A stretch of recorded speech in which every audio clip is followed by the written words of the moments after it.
Hi Taurus, welcome to Modern Maven Tarot. Whenever this tarot reading shows up on your timeline, this message is for you. Thank you so much for joining me today.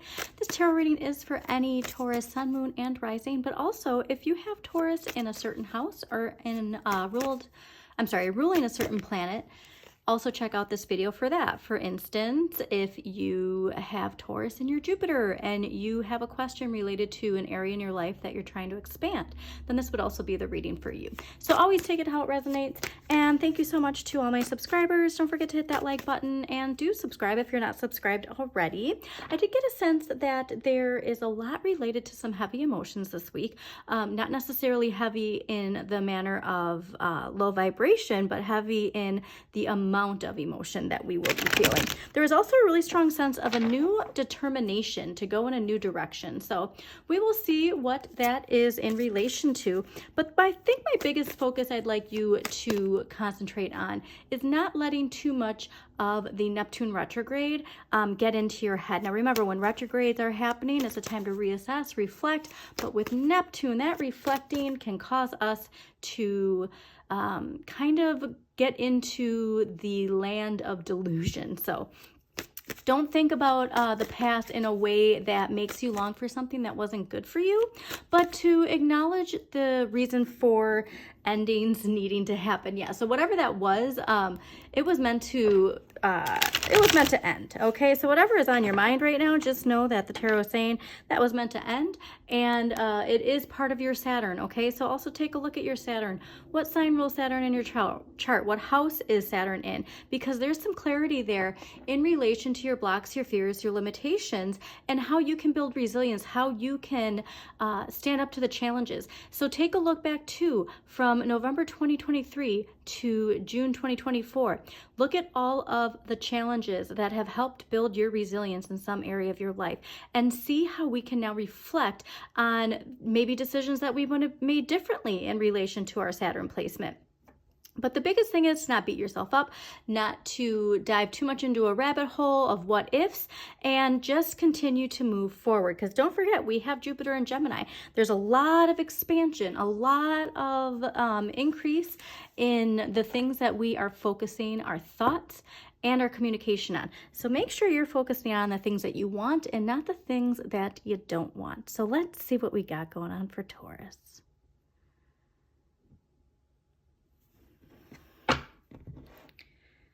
All right. Yep, also too, a big thing for you, your Pluto transit. Everybody's going through big emotional, heavy energy related to Pluto and the idea of power, power dynamics, not only in our personal lives, but obviously in the collective. We're seeing a big pushback from the old concept of, you know, the people who have power versus the way of the Aquarian age that's coming in. People obviously don't want to lose power in the Capricorn paradigm. People who have made their power, built their wealth in the old dynamic, they don't want to adapt to a new change. But just make sure, because you are an earth sign, that you are adaptable to this new way of increasing. I just got increasing. Well, there's where the emotions are. So it looks like some pretty great emotions here. Okay. So overall energy for this week is the Three of Cups. With this being the overall energy, there could be a celebration that you are attending, whether it be, you know, simply a social gathering with friends that you really vibe with, a wedding, something like that. Take it how it resonates. But this also indicates a lucky turn of events, okay? And this lucky turn of events could be with people who emotionally fulfill you. Now, while I am recording this, we just had a new moon in Cancer, and this is ruled by Mercury in Cancer. And so when you share your vision, when you share your joy in that loving Taurus energy, you are really speaking some major powerful intentions into existence. So please just stay on the vibe of enjoying the abundance you have, celebrating life with the people you love, because what you need more of is the Empress. And so I do think, because the moon is in the area of what you need less of, I do think that sometimes we might trick ourselves out of enjoying it, like feeling like the rug's going to be pulled out from underneath us, you know, when you get on a certain high vibration after life's been a little heavy for so long, it's hard to release that. And so again, as I always do suggest, that shadow work journal, once we face these things, they're not as scary as they seemed once we actually face our shadow, because then we realize, hey, you're just trying to keep me safe, you know? And then that fear lessens, because what also too, the big thing with your Saturn, because Saturn can cause a lot of fear if we don't recognize these challenges for what they are. So please enjoy the abundance you have. Enjoy the abundance you have. Nurturing mother energy too. This is ruled by Venus, and Venus is ruled by Taurus. So I do just want you to nurture whatever it is you want to grow, and keep your vibration high, because the moon is in the area of what you need less of. And so I do feel that Cancer full moon was probably pretty emotional. So what I was saying is, like, there's a lot of heavy emotions, but I don't think it's in one direction. There's heavy highs and heavy lows is what I'm getting, with some emotional energy going on within you. All right. Now, just a reminder, because while this card can indicate imagination, creativity, in the area of what you need less of, I'm getting that we have the Neptune retrograde is causing us to see things in a Neptune retrograde filter. Okay, so like once this Neptune retrograde's done, whatever we're focusing on now and how we're perceiving it isn't going to be how we perceive it once this Neptune retrograde is over. So just be mindful of that. And like I said, if you need to do shadow work, that really helps with that too. But don't get too clouded in like this Pisces energy, because okay, Saturn in Pisces, Neptune in Pisces. Pisces wants to just flow and exist, right? But there's something here to a message of saying how important that structure is to keep your dreams coming true. Okay, so let's clarify the Three of Cups. Why is the Three of Cups here this week for Taurus? All right. Perfect. Ooh, okay, so this is amazing. You have the Four of Wands and the Chariot. So Four of Wands, partnership, celebration, weddings. This, I mean, if this celebration is a wedding, this would be a very strong indication of marriage. So if you are getting married, congratulations. But Four of Wands is ruled by Venus and Aries. And so there is a relationship in your life that really is fueling your inner flame, okay? That there's a spark of fire in your love. And this could also be a partnership if you're here for career, where you finally met your match with your career and somebody who's going to really propel you forward. The Chariot, though, Cancer energy, that Cancer new moon, like I said, there's something here where it's just like I'm picturing, you know, a flood behind you, but the flood is guiding you forward. You know what I mean? And so big momentum, big change. Most important thing though is you got to seize the day. Okay. And here's what I love is this is a card that indicates your higher self and your shadow are here, but you have the wand, okay? And so this is that idea of like you are finally in the driver's seat, and maybe that's why you're celebrating. This is something where you finally got something really big, and it's time to celebrate with the people you love. So this is really wonderful, awesome energy. Like I said, I just think that there might be this idea of it's too good to be true, and that's something where if you do have that energy, and you might have Saturn in Scorpio like I do, but there's just this very strong energy of like, if that is what you're feeling, what can you do to turn your power? So here's where I think it is too. Pluto, the Judgment card is Pluto energy. It's answering the wake-up call, liberation, rebirth.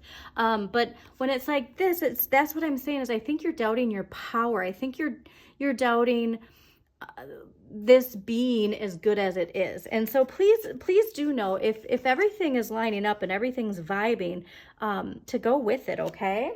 All right, so let's see, why is the moon here? Why is the moon here for Taurus? All right, you know, okay, so I just actually, so I got a song in my head. I do some workout videos with Petra Genko, I think is their name. Please look them up if you want a free, easy 20-minute workout. But they have a song in there that just popped up in my head, and it says, "I'm dancing all the tears away." I'm dancing all the tears away. And that's really what I get with this card, is this idea of like being okay with something that should be heavy because you know it's a huge release for you. Okay, just had to get that out because when a song like that pops in my head randomly, I have to share that message. Okay, so the moon, King of Cups, 8 of Pentacles, 8 of Cups. All right, 2 8s. So this is pretty big. Like I said, if you can, instead of I'm just getting this strong sense of escapism, because obviously, you know, like once you're celebrating, you made this, let's say there's a milestone in your career, you got this promotion, or you got a new position, or a new relationship, and then like you kind of want to like put everything to the side. This is just saying like, don't forget your emotions, but make sure that you're focused on where you're going. Okay, like this person left this new path, or I'm sorry, they left these cups behind to get to here. Like this is the same person. All right, so this is a transition of, okay, now that I'm on this new path, you got to keep going. All right, put work into whatever you're doing and just keep going. All right, so let's get an empowering question here for Taurus. What empowering question is going to help Taurus this week? 2 apparently are going to help you. All right, what kinds of, you know, a lot of people have been getting this. What kinds of situations do I avoid? What does this evasion say about my previous experience or beliefs? Okay, and so this could be what the moon is, like I said, like causing an avoidance of something because we're so focused on just like the vibe of celebration. Okay, what kinds of good and beautiful things am I experiencing in this moment? So when it comes to needing more of this is the question to ask yourself. What kinds of good thing and beautiful things am I experiencing in this moment? Because you are growing something pretty powerful, and I'm excited for you, Taurus. This is pretty amazing. Okay, so we're going to get one last clarifier, and then we're going to close this out. Thank you so much for joining me, Taurus. Amazing. Wow. Okay. Well, congratulations. What you're growing is going to be phenomenal. Ace of Pentacles, Queen of Cups. Not only are the seeds that you planted, this could have been with your Taurus new moon, but it could also be with this new moon in Cancer that we just had. Whatever seeds of intentions you are planting, it's going to be so emotionally fulfilling. Just make sure you nurture it, okay? If it is a project, nurture that project as if it is a child. If you planted, you know, like I said, plant seeds of intentions, like you nurture those intentions like you would nurture a plant growing or a child, whatever that is, but focusing on the emotional satisfaction. Okay, that's what we want to focus on, emotional satisfaction. And it looks like you got it. So Taurus, again, thank you so much for joining me. Please don't forget to like this video, comment, share this with somebody who needs to hear this message. And as always, shine your inner light. You've got this.